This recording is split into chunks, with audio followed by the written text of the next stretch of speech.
Assalamualaikum warahmatullahi wabarakatuh. Apa khabar semua brother? Salam Ipoy daripada Ipoh. Hai brother Azim, Amar Zikri. Waalaikumsalam warahmatullahi. Macam mana korang? Daripada negeri-negeri yang baru lalu PKP. Macam mana pula dengan anak-anak korang? Yang baru belajar pakai tablet, belajar di rumah. Dan percayalah gua, benda ni akan mungkin lama juga proses ni berlaku. Jadi kita kata mesti belajar adapt dengan situasi baru ni, situasi PKP yang berpanjangan mungkin. Tak apalah, nak buat macam mana kan. Kita dengan nasihat kerajaan, mana yang elok tu kita follow, walaupun kita masing-masing ada pendapat sendiri. Tetapi masalah COVID ni dia bukan masalah macam jalan berlubang. Ini masalah yang satu dunia tengah hadapi, dan masing-masing ada pendapat sendiri. Biasalah benda-benda baru kan.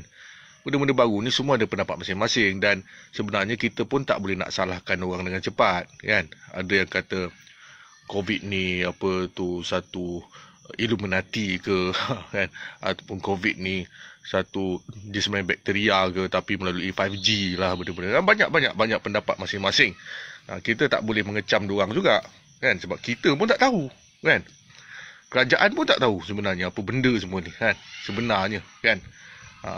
Dalam keadaan yang tidak seimbang tu, dalam keadaan kecelaruan tu kan, pun banyak SOP yang sebenarnya ada pihak-pihak yang masih tak dapat dengan jelas daripada KKM. Macam baru ni sampai Ismail Sabri pun kena cakap yang tak pakai glove tu, itu bukan SOP kan. Ada yang kena saman.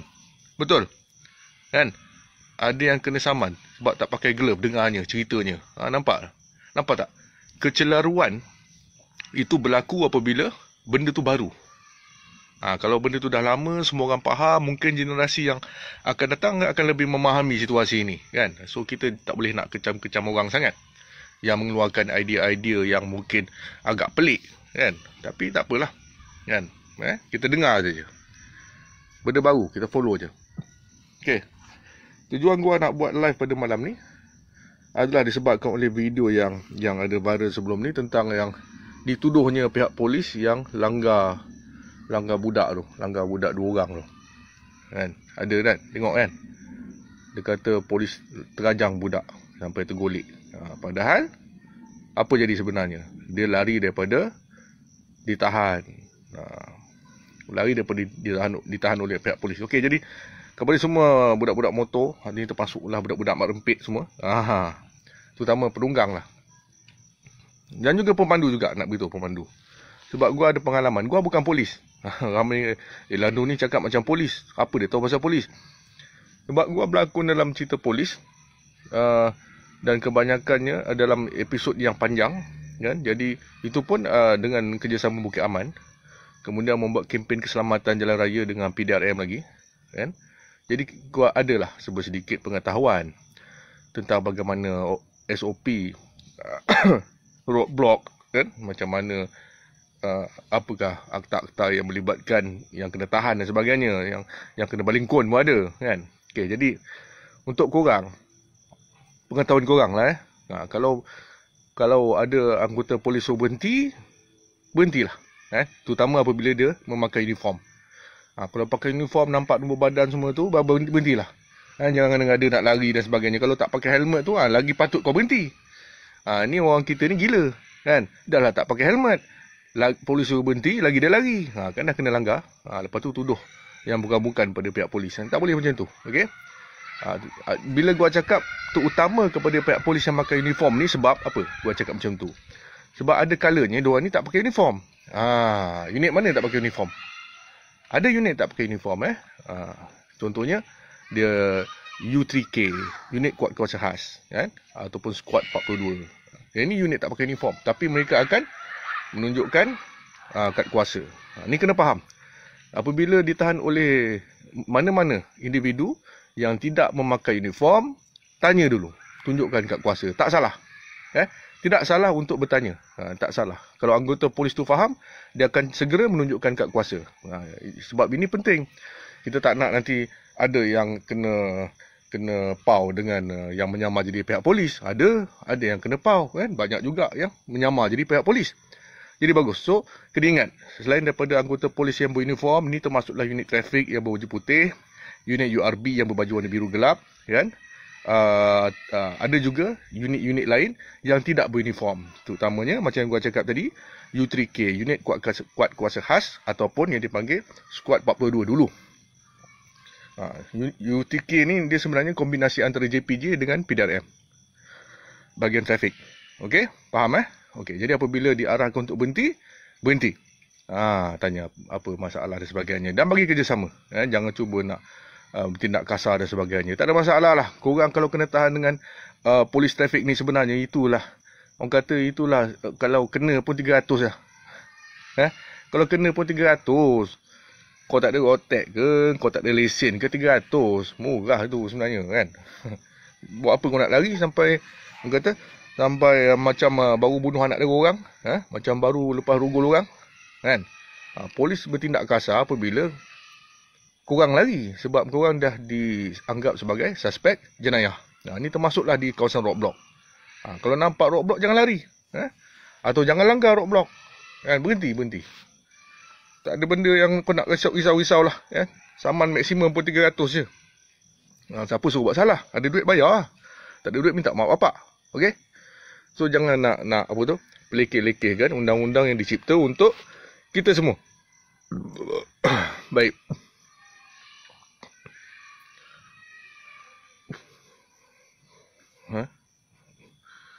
Kalau polis Ronda Kuala Lumpur macam mana? Itu cerita. Okey. Kalau tak pakai uniform, cip, bila kita minta kad kuasa tak bagi. Kita boleh pecut tak, cip?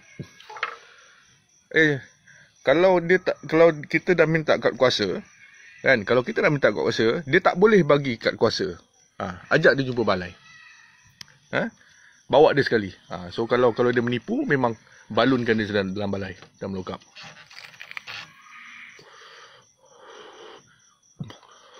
Untuk korang yang baru tonton, gua nak share sedikit apa yang dipanggil operasi roadblock ni. Okey.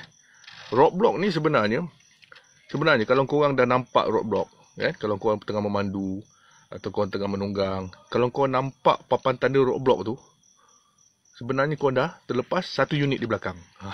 Polis ni dia pandai. Ni aku kongsi sedikit rahsia roadblock yang tak ramai orang tahu ataupun tak ramai orang cerita. Nak buat roadblock ni dia sebenarnya ada 2 section. Satu yang dekat ada kon, ada papan tanda semua tu. Itu memang tempat operasi dia. Tapi dekat belakang dia tu ada satu unit lain. Itu unit pemantau lah, pemerhati lah. So unit belakang ni, kalau kau dah terlepas unit belakang ni, katakan kalau roadblock tu dekat depan, okey, dan belakang ni ada satu unit lain. Kalau kau dah terlepas unit ni, kau dah tak boleh buat U-turn dah. Kalau kau dah nampak roadblock di depan, maksudnya kau dah terlepas unit di belakang. So hati-hati. Barang siapa yang buat U-turn, itu dianggap sebagai suspek jenayah. Okey. Dan apabila korang dianggap sebagai suspek jenayah ni, bermacam-macam cara kekerasan sebagaimana yang digunakan untuk menangkap suspek jenayah akan digunakan. Sebab apa? Sebab korang dah tahu, kalau korang ada kesalahan trafik, tak bayar saman ke, warrant tangkap trafik ke, benda ke, okey, itu cuma kesalahan trafik yang simple. Kalau korang sanggup lari, itu menunjukkan bahawa korang ada mungkin membuat kesalahan jenayah yang berat. Sebagaimana contohnya bunuh orang, contohnya rogol orang, contohnya bawa senjata api, contohnya curi motor. Jadi orang-orang begini sahaja yang sanggup buat U-turn. Ingat orang-orang begini sahaja dalam pemikiran pihak polis yang sanggup buat U-turn. So korang janganlah menyamakan diri korang macam suspek penjenayah yang berat-berat ni. Sebab bila korang dah dianggap sebagai suspek jenayah, tembakan boleh dilepaskan. Tanya pihak polis. Tembakan pertama ke udara boleh dilepaskan. Okay? Dan kemudian kalau tak nak berhenti lagi, tembakan ke arah mungkin ke arah kenderaan korang boleh juga dilepaskan. Kau tanya, ni terpulang pada budi bicara pihak polis. Tapi sebagaimana semua maklum, polis Diraja Malaysia ni sebenarnya bagus. Sebagai contohnya, kalau kita tengok berita hari ni, siapa nama polis tu, ketua polis tu? PJ, ada seorang polis, Izani rasanya. Izani. Gua ingat nama Izani je lah. Dia polis kat PJ, yang seorang ibu yang ditahan, dilaporkan polis kerana mencuri cool fever, kan? Ramai tanya kenapa tak kena tangkap. Sebaliknya, ketua polis tersebut, dia bagi bantuan makanan, dia bagi bantuan cool fever, dan kes tersebut dia tak sabit, dia tak di NFA lah, dia no further action, kan? Walaupun memang ada unsur jenayah kat situ, iaitu mencuri daripada kedai, tetapi polis ni dia ada satu yang dipanggil budi bicara. Dia pandai budi bicara, sebab dalam dunia ni dia tidak ada apa yang dipanggil hitam dan putih. Dia tidak ada hitam dan putih. Dunia yang kita hidup ni sebenarnya banyak dalam kawasan kelabu, grey area. So keadaan grey area ni, ya, macam mana ada macam kes yang makcik yang atau perempuan yang curi cool fever tu, tu perlukan judgement yang lebih lanjut daripada pihak polis. Kalau saya tak perlu. Sama dengan Brotherhood, kan? Berapa kali kena tangkap, tapi ada further action? No further action. Sebab tak bersalah, kita ada bukti, kita dah buat laporan, ya, tindakan Brotherhood ni semua untuk menyelamatkan nyawa, kan? Jadi no further action, walaupun dah banyak kali kena tangkap. Dan benda-benda macam ni sebenarnya bergantung pada budi bicara, kan? Berbaik-baiklah, berbudi bicara lah, betul tu. Tuan Nick Izani, orang Kelantan ke tu? Nick ni suruh Kelantan, Hok Kelantan tu. Hok Kelantan. Beres semua. Okey, jadi satu lagi. Jadi semua dah faham pasal pihak polis punya SOP, kenapa korang kena bagi kerjasama dan sebagainya. Okey. So bagi kerjasama lah, macam gua pun selalu kena tangkap, tetapi tidak pernah membuat provokasi pada pihak polis, tidak pernah membuat solidariti, tidak pernah panggil kawan-kawan ramai-ramai depan balai, tak pernah. So kita bagi kerjasama sebab anggota polis tu dia berkhidmat untuk rakyat, untuk semua, kan? Demi kebaikan semua. Okey. Habis itu. Okey, tentang ada yang tanya dengan gua, apa pendapat gua tentang pembelajaran anak-anak di rumah. Pembelajaran anak-anak di rumah. Banyak yang kena beli tablet, beli handphone dan sebagainya. Memang problem lah. Pada gua memang itu satu, kita dapat lihat lah, menjadi satu kesukaran kepada semua rakyat, terutama time PKP, banyak yang tak ada kerja, kan? Terutama golongan B40 dan terutama golongan yang bergaji hari. Contohnya macam Food Pantek, Grab dan sebagainya, yang gaji-gaji hari ni. So pendapat gua sebenarnya, sebab gua pernah lalui benda ni dekat Australia. Gua pernah lalui, dan gua tahu perasaan orang yang hidup susah. Sebab gua pun dekat Australia, gua pernah hidup dengan golongan mak saleh yang susah juga. Jadi pada gua, sebenarnya kerajaan kena ambil satu lagi cara bagaimana untuk membantu, terutama keluarga-keluarga yang susah. Nak kena fikir bagaimana nak kena beli laptop, tablet, pening kepala bro. Itu pun terima kasih juga, gua ambil peluang terima kasih kepada Abid Liu, dia hari ni dia bagi 100 tablet 100 tablet bagus. Terima kasih pada brother Abid Liu, sebab usaha sendiri, kan. Dia bagi 100 tablet, siapa perlukan sila ambil. Jadi macam gua cakap, gua macam kurang senang lah dengan tata cara baru pembelajaran, di mana family akan lebih terbeban dengan terpaksa beli pakai duit sendiri, kan. Kalau ada bantuan dari pihak kerajaan yang mungkin lebih baik, kena fikirkan, mungkin ada bantuan pihak kerajaan yang lebih baik untuk membantu masyarakat, terutamanya golongan B40, kan, yang sedang terkesan dengan isu PKP ni. Sebab apa? Gua dekat Australia dulu, gua sebenarnya dilantik sebagai satu program duta muda dulu. Lepas SPM, gua high school, Sekolah Menengah Sultan Haji Ahmad Shah. Lepas habis SPM je, result tak keluar lagi, gua dipilih oleh Kementerian Pendidikan Pahang untuk mewakili Malaysia, duta muda, program duta muda. Jadi gua dihantar untuk belajar di Year 12 di Australia. Di situ gua belajar sekolah biasa pun pernah, sekolah private pun pernah sebab gua pindah-pindah rumah. Gua pernah tinggal dengan family kaya, gua pernah tinggal dengan family sederhana, dan gua pernah tinggal dengan family miskin dekat kawasan kampung lah dekat Australia. Jadi kampung tu nama dia Dabo. Bukan Dabung. Hok Dabung tu hok Kelantan. Oh Dabung tu hok Kelantan sana tu. Ceruk sana. Pergi sekolah naik kereta api. Dabung. Yang kat Australia ni pun ceruk juga. Nama dia Dabo. D-U-B-B-O. Dabo. Jadi waktu gua belajar dekat Dabo tu, keluarga yang susah lah. Dabo ni dalam bahasa primitif, dalam bahasa orang asli Australia tu maksudnya red soil ataupun tanah merah.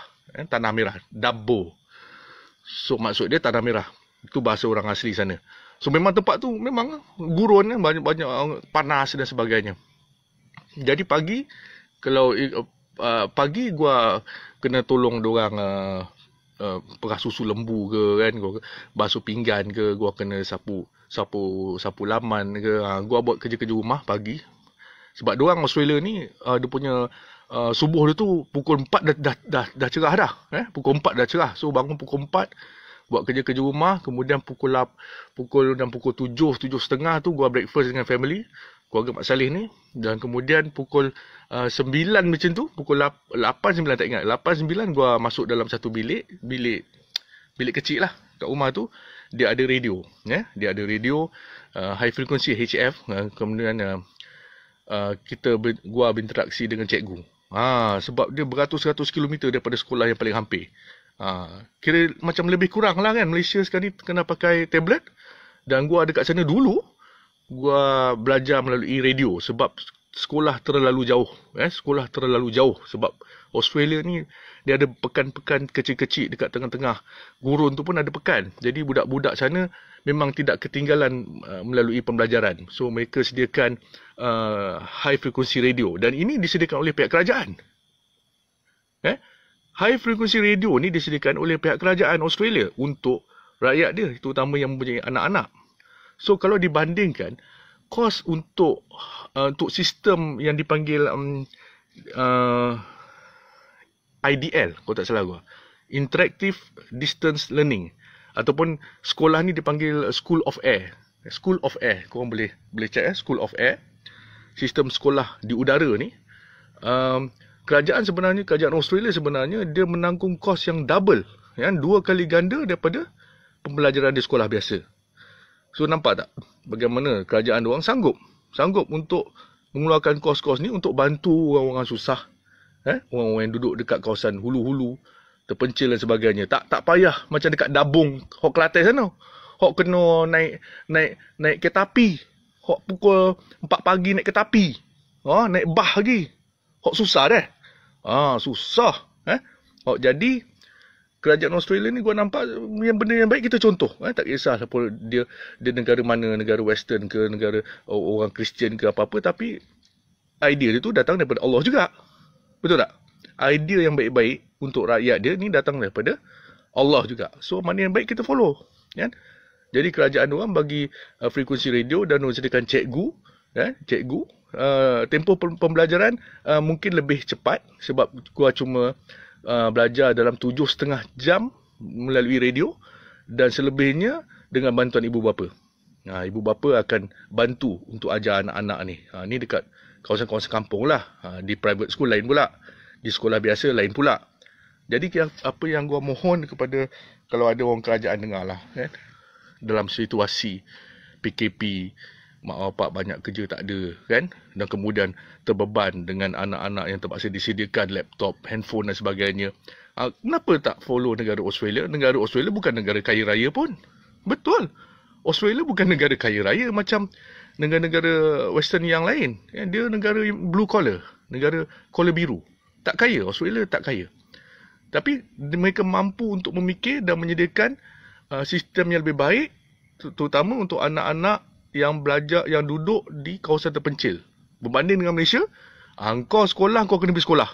Tak kisahlah kau duduk 70 km daripada sekolah pun, kau duduk hulu sekalipun, kat Sarawak sana, kat Sabah sana, kau duduk hulu sekalipun, rumah panjang sekalipun, kau kena datang sekolah. Jadi tak ke Kan? Cuba pakai otak.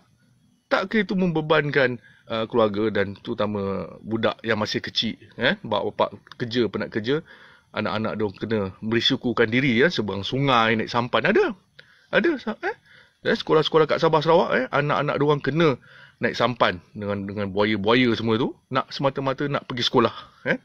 Kalau ada kaedah yang lebih memudahkan, kenapa tidak? Cuba fikirkan. Absorb the cost. Carilah mana-mana time pilihan raya boleh pula engkau keluarkan bajet. Kenapa pula time-time macam ni, kan? Time-time macam ni, korang tak boleh nak keluarkan bajet, kan? Dengarnya parlimen pun tak bersidang dah, kan? Gua tak tahu, parlimen bersidang. Pasal gaji full? Pasal gaji full? Nak tanya ni? Pasal gaji-gaji menteri-menteri masih full? Kenapa gaji full? Kau bukan pergi bersidang pun. Bersidang gaji full lah. Tak bersidang tak payahlah full, kau duduk rumah juga. Kita pun dah ada kluster menteri. Okey? Cubalah berfikir melebihkan pada rakyat, kan? Melebihkan pada pembayar cukai dan sebagainya. Jangan fikir kepala otak korang, kepala tengkuk korang je. Tak naklah macam tu. Okey, gua boleh baca sikit, sedikit apa idea korang ni.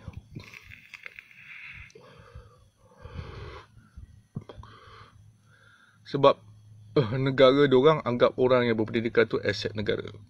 Betul. Cip, kat Australia budak-budak pandai cakap orang putih. Memanglah dah anak orang putih aku korang. Aku korang. Kau tanya anak orang putih pandai cakap orang putih tak? Aku korang. Gila apa?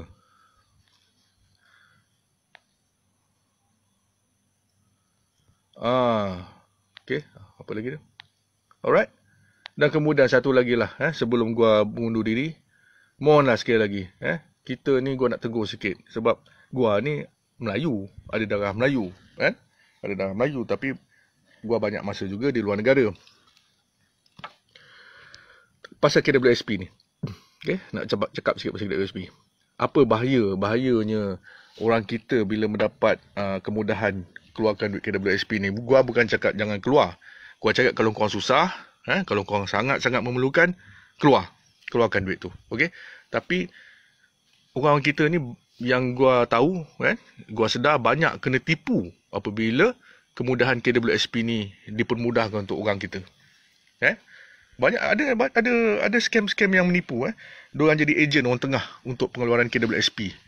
Gua faham sebab sistem pengeluaran tu dulu waktu mula-mula nak keluar tu agak sukar banyak sistem, Jadi orang makcik-makcik ni, pakcik-pakcik ni, diorang susah sangatlah nak keluar duit kita ni, susah sangatlah. Jadi panggil lah orang ni buat, ambil lah ejen. Kadang-kadang dekat online pun ada ejen KWSP.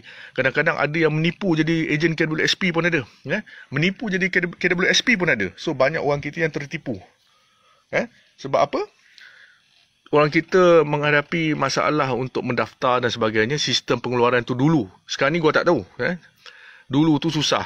Jadi diorang mencari jalan mudah, panggil ejen dan sebagainya. Dan di situ banyak penipuan berlaku. Banyak kena tipu duit KWSP diorang. Kesian. Tapi kita cuba fikir balik diri kita. Kenapa orang kita kadang-kadang suka sangat mengambil orang tengah untuk urusan-urusan kewangan sendiri? Adakah orang kita terlalu malas? Kita cuba fikirkan.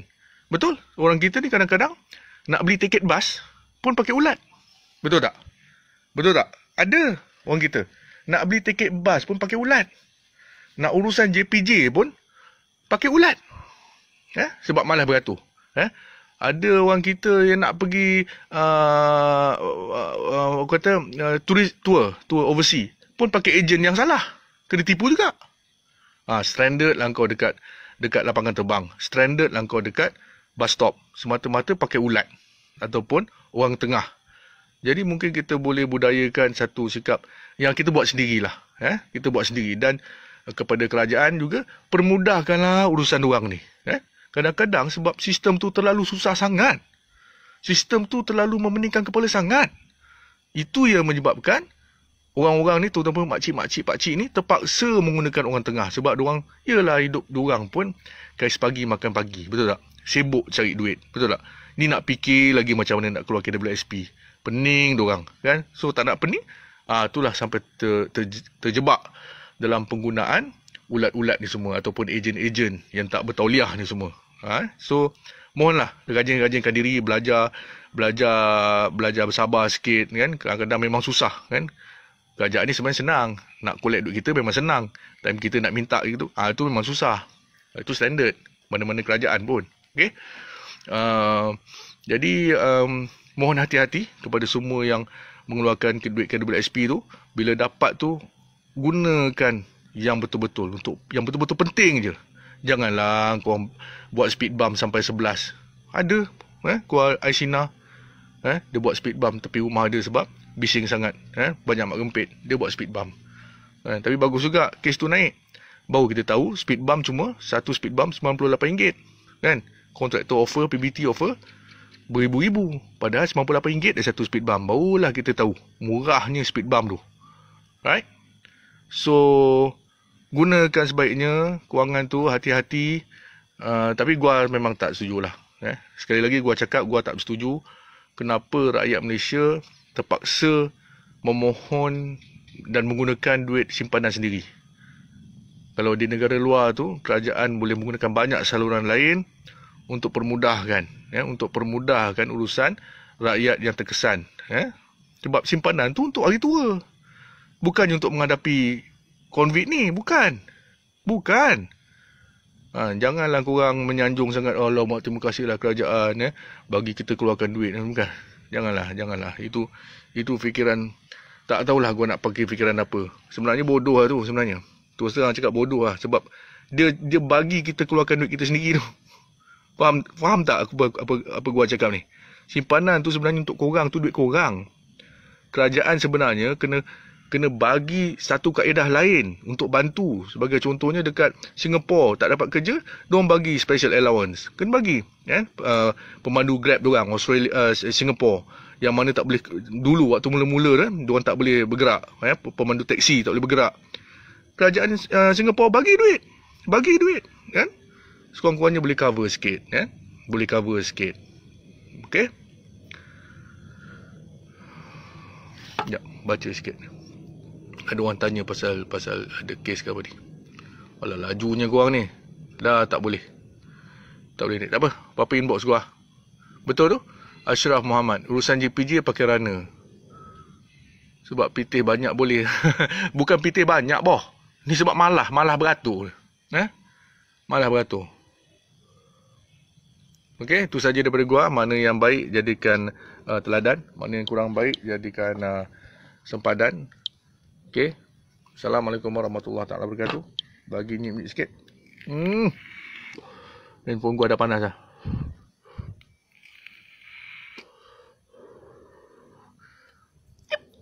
Utuh sekali. Utuh. Tag. Share. Like.